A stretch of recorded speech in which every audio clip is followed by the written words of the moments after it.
You know, some of the most dramatic, world-changing stories in all of history, they belong to just a handful of people.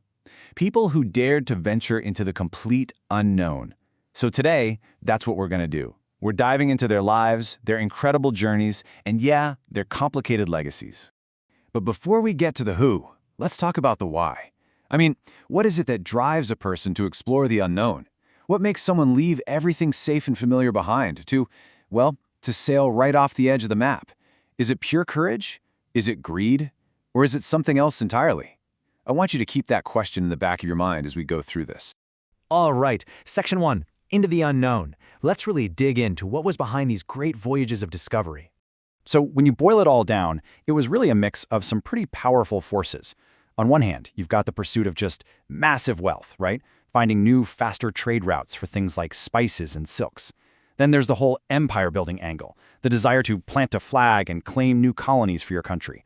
But we can't discount the simple, powerful pull of curiosity, just wanting to know what's out there.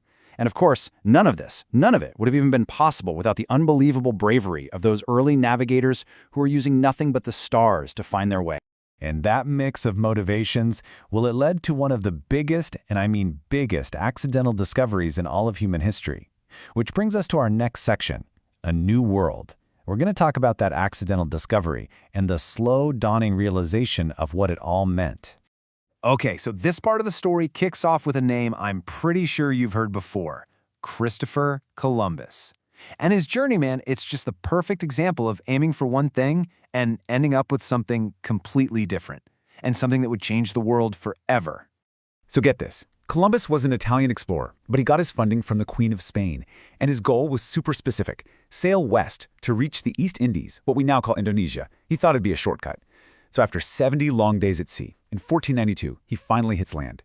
And he is so convinced he's made it to the Indies that he calls the native people he meets Indians, a name that stuck for centuries, and it was all based on one giant geographical mistake. So if Columbus was so wrong, who was the one who actually figured it out? Well, that question brings us to our next guy. Meet Amerigo Vespucci. And here's where it gets really interesting.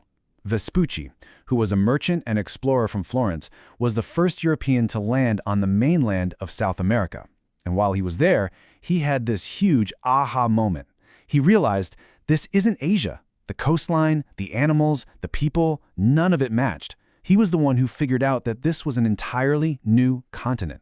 And because of that crucial realization, a mapmaker later took his first name, Amerigo, and named the new continent America, all in his honor.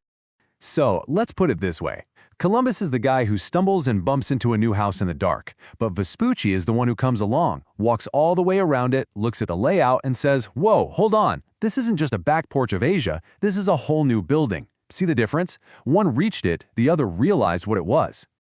Okay, so while all this drama about a new world is unfolding, other explorers were still laser-focused on that original goal, money. Specifically, creating profitable new trade routes. And that brings us to our next chapter, charting global trade routes and forging connections that would pretty much shape the entire modern world.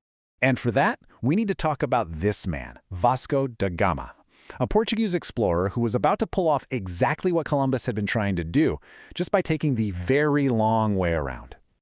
So, back in 1497, da Gama did something incredible. He became the first person to sail from Europe all the way to India by going around the southern tip of Africa.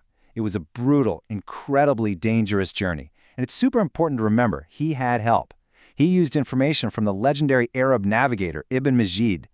But when he succeeded, wow, it completely shattered the old trade monopolies. It opened a direct sea route to India and led to the Portuguese founding a colony in Goa. This one trip basically rewired global trade. But, when we talk about legendary travelers, we absolutely have to rewind the clock. Because way before all these European explorers, there was this Moroccan scholar, Ibn Battuta. And the journeys he went on, honestly, they are just staggering. I mean, look at the sheer scope of this. His journey started in 1325 as a pilgrimage to Mecca.